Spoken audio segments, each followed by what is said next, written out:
ये movie polish film festival की award winning movie है। इस मूवी में एक मदर और एक सन के रिलेशनशिप को बखूबी उजागर किया गया है। अपने मॉम की ऊटपटांग हरकतों की वजह से एक बच्चा किस तरह से उस माहौल में अपने आप को संभालने की कोशिश करता है, देखेंगे हम इस मूवी में। पोलैंड के एक गांव में एक मॉम और उसका बेटा पैट्रिक रहते हैं। इस गांव की पॉपुलेशन बहुत ही कम है, लेकिन ये एक टूरिस्ट स्पॉट है। पैट्रिक के फादर यहाँ से कहीं दूर जॉब करते हैं, इसलिए मॉम और सन को हमेशा यहाँ पे अकेला ही रहना पड़ता है। पैट्रिक शुरू से ही यहाँ पे रहा है, इसलिए वो हमेशा से अकेला महसूस करता है। पैट्रिक के लिए उसकी दुनिया सिर्फ और सिर्फ उसकी माँ ही है। वो अपनी मदर के साथ ही हमेशा खेलता है, वो अपनी मदर के साथ ही साइकिलिंग करता है, वो अपनी मदर के साथ ही हमेशा स्विमिंग करता है, लेक के पास जाता है, गेम खेलता है। उसका कोई और फ्रेंड है ही नहीं। उसकी सारी दुनिया उसकी मॉम ही है। वो अपनी मॉम के साथ अपनी गांव के पास चलने वाली ट्रेन के साथ रेस भी लगाता है और ये उनका डेली का रूटीन है। पैट्रिक की दुनिया जैसे उसकी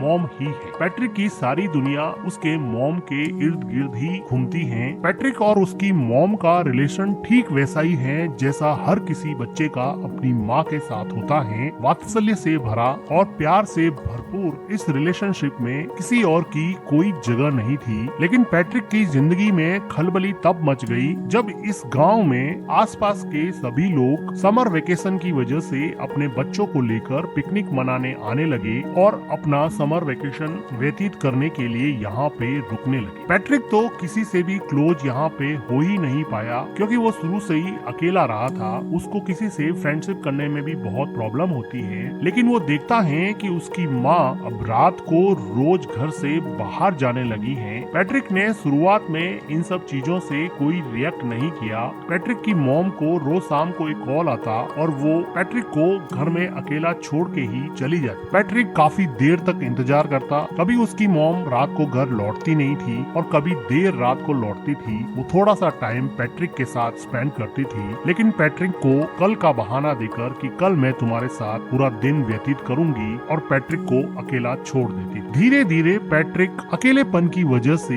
एंजाइटी और डिप्रेशन का शिकार होने लगा। वो अपने अकेलेपन से कोप अप नहीं कर पा रहा था, क्योंकि उसके कोई फ्रेंड भी नहीं थे। अगले दिन वो देखता है कि उसके पड़ोस में कोई नई लड़की आई है जो शायद अपना समर वेकेशन यहाँ बिताने के लिए पास में रहने लगी है। पैट्रिक उस लड़की से दोस्ती करने की कोशिश करता है, लेकिन टिपिकल टीनेजर की तरह वो लड़की उसको कोई रेस्पॉन्स नहीं देती है। अगले दिन पैट्रिक की मॉम जब फिर से घर के बाहर जाने लगती हैं, तो पैट्रिक को बहुत बुरा लगता है और वो अपनी मॉम के ड्रेस पर जूस से भरा ग्लास गिरा देता है, जिसकी वजह से उसकी मॉम उस पर बहुत चिल्लाती है और उसको डांटने लगती है। वो उसके मन की हालत नहीं समझ पा रही थी कि वो अंदर से कितना अकेला फील कर रहा है, लेकिन जैसे उसको कोई फर्क ही नहीं पड़ता, वो अपनी ड्रेस चेंज करके फिर से शाम को अपने बॉयफ्रेंड से मिलने के लिए निकल जाती है। पैट्रिक अपनी मॉम का पीछा करता है। वो देखता है कि कहाँ जाती है। कुछ देर जाने पर उसको पता चलता है कि वो हमेशा अपने एक बॉयफ्रेंड से मिलती है। पैट्रिक को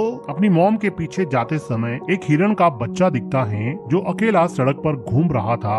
ये डायरेक्टर का मेटाफर है कि किस तरह से हिरन के बच्चे को भी उसकी माँ ने अकेला छोड़ दिया है और वो इस सुनसान से जंगल में अकेला घूम रहा है, जैसे कि पैट्रिक भी अपनी माँ के बिना इस पूरे गांव में पूरे समर वेकेशन में अकेला पड़ गया है। पैट्रिक को हिरन के बच्चे को देख के जैसे कुछ सांत्वना मिली और वो अगले दिन नए दोस्त बनाने के लिए तैयार हो गया। वो पास में आई लड़की माइका से बात करने लगा और थोड़ी देर एक दूसरे से बात करने के बाद में वो दोनों एक दूसरे के दोस्त बन गए। माइका बताती है कि उसके पेरेंट्स का डिवोर्स हो चुका है। वो खुद भी बहुत अकेला महसूस करती है। अब माइका और पैट्रिक में काफी दोस्ती हो जाती है और अब पैट्रिक वो सारी एक्टिविटीज जो अपनी माँ के साथ किया करता था, साइकिलिंग करना, स्विमिंग करना और लेक के पास बैठ के टाइम स्पेंड करना, ये सारी चीजें अब वो माइका के साथ करने लगा। उसको माइका के साथ अब मजा आने लगा और अब वो अपने लोनलीनेस को और एंजाइटी को थोड़ा कम कर सकता है और अपना पेन माइका के साथ शेयर कर सकता है। उसको अभी अपने मॉम की कमी कम खलने लगी थी। अगले दिन पैट्रिक के घर पे वो लेडी आती है जिसके हस्बैंड हस्बैंड के साथ पैट्रिक की मॉम का अफेयर चल रहा होता है। वो पैट्रिक को तो कुछ कह नहीं पाती है और उसकी मॉम उसके घर पे नहीं होती है, तो अकेली बैठ के वो बहुत रोती है। पैट्रिक एक वेल बिहेव बॉय की तरह उसको कुछ खाने को देता है। उसी शाम को पैट्रिक के डैड का कॉल आता है और पैट्रिक की मॉम उसके डैड से बात करते हैं। तो पैट्रिक की मॉम पैट्रिक को कहती है कि तुम अपने डैड को मेरे अफेयर के बारे में कुछ नहीं बताओगे, मैं तुम्हें वार्न करती हूँ। वो उससे कसम लेती है कि तुम अपने डैड को मेरे अफेयर के बारे में कुछ नहीं बताओगे। पैट्रिक कसम देता है कि मैं अपने डैड को आपके अफेयर के बारे में कुछ नहीं बताऊंगा। पैट्रिक को लगा कि ये बात मानने से उसकी मॉम उसके साथ ज्यादा टाइम स्पेंड करेगी, लेकिन उसकी मॉम को कोई फर्क नहीं पड़ने वाला था। पैट्रिक अब इतना परेशान हो चुका था कि वो मेन डोर की कीज भी छुपाने लगा। वो अपनी मॉम को जाने से रोकने लगा, लेकिन उसकी मॉम उसको मार के उससे लड़ झगड़ के भी अपने बॉयफ्रेंड से मिलने चाहती थी। पैट्रिक चाहे अकेला बैठ के कितना भी परेशान हो, उसको जैसे कोई फर्क ही नहीं पड़ता। पैट्रिक के लिए अब एकमात्र सहारा उसकी नई नई दोस्त माइका थी, जिसके साथ वो काफी टाइम स्पेंड किया करता था और यहाँ के पिकनिक स्पॉट लेक में स्विम करता और वहाँ पर गेम खेलता। लेकिन उसकी ये खुशी ज्यादा दिन चलने वाली नहीं थी, क्योंकि माइका को यहाँ पर एक उनकी उम्र से काफी बड़ा लड़का परेशान कर रहा था। ऐसा लग रहा था कि माइका इस लड़के से बहुत डरती है। पैट्रिक इतना छोटा था कि इस गैंग से माइका को बचाने के लिए वो कुछ भी नहीं कर पाया, लेकिन उसको मन ही मन बहुत हर्ट हुआ, क्योंकि वो लड़का माइका को वार्न कर रहा था कि तुम इस लड़के से नहीं मिलोगी, तुम सिर्फ मेरे से ही मिलोगी। उसी रात को पैट्रिक अपनी मॉम का जब पीछा कर रहा था तो वो देखता है कि माइका और वो बड़ा लड़का एक दूसरे के साथ काफी टाइम स्पेंड कर रहे हैं, जिसको देखकर पैट्रिक को लगा कि अब उसकी जिंदगी वापस से अकेलेपन का शिकार होने वाली है। वो काफी मायूस हो जाता है। वो घर पर भी काफी टाइम तक अपनी मॉम का वेट करता। जब देर रात उसकी मॉम घर पे आती तो पैट्रिक उससे अपना टाइम मांगता, लेकिन वो थक हार के सो जाती और पैट्रिक उसकी मॉम के आने के बाद में भी अकेलेपन का ही शिकार रहता।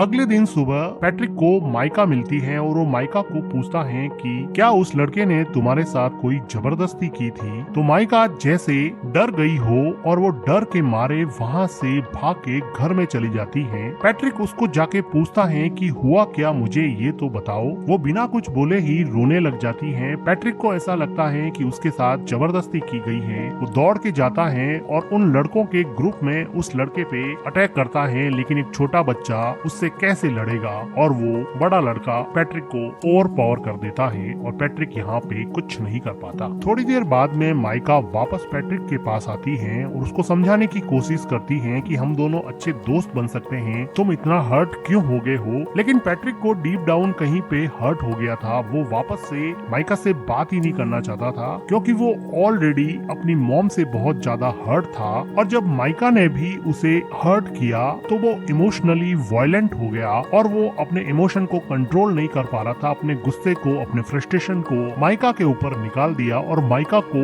उल्टा सीधा बोला, जिसकी वजह से अब माइका को वापस हर्ट हुआ और अब माइका वहाँ से चली जाती है। पैट्रिक को बिल्कुल समझ में नहीं आ रहा था, क्योंकि वो छोटा सा बच्चा था, उसको समझ नहीं आ रहा था कि इन सब सिचुएशन से कैसे निकले। उसकी मॉम उसको बिल्कुल भी सपोर्ट नहीं करती थी, ना उसको गाइड करती थी। उसके आसपास कोई भी पेरेंटल गाइडेंस नहीं होने की वजह से वो अपनी ही दुनिया में जो उसको समझ में आता वो करता जाता और उसके अंदर अनस्पोकन इमोशंस का एक ऐसा गुब्बार बना जिसकी वजह से वो बुरी तरह से फ्रस्ट्रेट हो गया। उसी रात को पैट्रिक की माँ घर पे रोती हुई आती है। ऐसा लग रहा था कि उसके बॉयफ्रेंड के साथ उसका झगड़ा हुआ है या फिर ब्रेकअप हो गया है। पैट्रिक की मॉम काफी दिनों तक उदास रहती है, लेकिन पैट्रिक अपनी मॉम को अपने पास में देख के काफी खुश रहने लगा है। वो अपनी मॉम की काफी केयर करता है। एक रात अचानक उसके डैड वापस लौट आते हैं और दोनों के लिए बहुत सारे गिफ्ट लाते हैं। पैट्रिक को अब लगा कि अब उसका समर वेकेशन बहुत अच्छे से निकलेगा, क्योंकि उसके डैड ने उससे प्रॉमिस किया था कि मैं समर वेकेशन तुम्हारा साथ में बिताऊंगा। अब एक अच्छी फैमिली की तरह खूब अच्छा टाइम स्पेंड करते हैं और पैट्रिक अपने मॉम और डैड को एक साथ देख के बहुत खुश होता है और उसका लोनलीनेस जैसे धीरे धीरे गायब होने लगा था। उसकी एंजाइटी कम होने लगी थी। तो एक रात पैट्रिक के डैड चेस खेलते हुए उससे पूछते हैं कि क्या तुम्हारी मॉम मेरे जाने के बाद में किसी से मिलती थी या रात को लेट आती थी। थी, लेकिन पैट्रिक ने अपनी मॉम को प्रॉमिस किया था कि वो उसका राज किसी को नहीं बताएगा, इसलिए वो अपने डैड को अपनी मॉम के अफेयर के बारे में कुछ नहीं बताता है। लेकिन उसके डैड को इस बात पे डाउट हो जाता है क्योंकि पैट्रिक की मॉम का बिहेवियर काफी चेंज हो गया था। उसी टाइम पे पैट्रिक के घर पे माइका आती है और वो उससे बात करने के लिए कहती है। माइका के कहने पर पैट्रिक उसके साथ साइकिलिंग पे जाता है और लेक में स्विम करने के बाद में माइका उसको बताती है कि अब मेरा समर वेकेशन खत्म होने को है, मैं यहाँ से चली जाऊंगी। माइका को पैट्रिक को हर्ट करने पर काफी दुख लग रहा था, लेकिन पैट्रिक अब इसमें कुछ ज्यादा कर नहीं सकता क्योंकि अगर समर वेकेशन खत्म होगा तो माइका को जाना ही पड़ेगा। वो अपने घर पहुँचता है और वो देखता है कि सीढ़ियों पर वही लेडी जो थोड़े दिन पहले उसके घर आई थी वो सीढ़ियों से नीचे उतर रही है। वो अंदर जाके देख रहा है कि उसके डैड बाथरूम में बैठे बैठे रो रहे हैं। उसको समझ में आ जाता है कि उस लेडी ने उसकी मॉम के अफेयर के बारे में उसके डैड को बता दिया है, क्योंकि उस लेडी के हस्बैंड के साथ ही उसकी मॉम का अफेयर चल रहा था। तो इस बात से दुखी होके उसके डैड ने अब ये डिसाइड किया है कि अब वो यहाँ नहीं रहेंगे और वापस जॉब करने चले जाएंगे और शायद कभी वापस नहीं आएंगे। पैट्रिक की मॉम पैट्रिक के डैड को समझाने की कोशिश करती है, लेकिन जब आप रिश्तों की बुनियाद विश्वास को ही हिला देते हैं, ट्रस्ट को ही खत्म कर देते हैं, तो किसी भी इंसान को रोकना लगभग नामुमकिन सा हो जाता है। पैट्रिक के डैड अब यहाँ से चले जाते हैं। समर वेकेशन खत्म हो जाता है। अब पैट्रिक को स्कूल जाना होता है। पैट्रिक की मॉम पैट्रिक को तैयार करके स्कूल छोड़ने जाती है। वो दोनों सड़क पर चल रहे हैं, दोनों एक दूसरे से बात भी नहीं कर रहे। पैट्रिक को अपनी मॉम पे बहुत गुस्सा है क्योंकि उसकी मॉम की वजह से उसके डैड उसको छोड़ के चले गए। उसके सेल्फिश बिहेवियर की वजह से वो किसी से घुल मिल नहीं पाया। वो मेंटली इतना ब्लॉक हो गया कि दूसरे बच्चों से बात भी नहीं कर पाता था और ना ही उसको अपनी मॉम का प्यार मिलता। अब वो रेलवे ट्रैक को क्रॉस करने वाले हैं। उसकी मॉम आगे जा रही है, बच्चा पीछे छूट जाता है, जो कि डायरेक्टर का मेटाफर है कि आप अपनी जिंदगी में आगे बढ़ रहे हो और बच्चों को आपने पीछे छोड़ दिया है। और इन दोनों के बीच में न जाने कौन सा इमोशनल आउटबर्स्ट रूपी ट्रेन आके आपके सपनों को, आपके अपनों को कब कुचल दे पता नहीं चलेगा। उसकी मॉम पीछे मुड़ के देखती है कि पैट्रिक पीछे रह गया। वो ट्रेन को देख के डर जाती है, रोने लगती है कि उसके बच्चे का क्या होगा। अचानक से ये मोमेंट उसको रियलाइज कराता है कि उसकी जिंदगी में कौन इम्पोर्टेंट है, उसकी जिंदगी का अहम हिस्सा कौन है। वो आदमी जिसको वो रोज मिलने जाती है, या फिर वो हस्बैंड और उसका बेटा जो हमेशा उसके साथ थे, साथ खड़े थे। वो खूब रोती है। उसको रियलाइज होता है कि शायद उसकी जिंदगी का ट्रैक अब उसे चेंज करना पड़ेगा। और इसी के साथ ये मूवी एंड हो जाती है। मूवी का एक्सप्लेनेशन अगर आपको अच्छा लगा हो तो वीडियो को लाइक कीजिए, हमारे चैनल को सब्सक्राइब कीजिए and thank you for watching.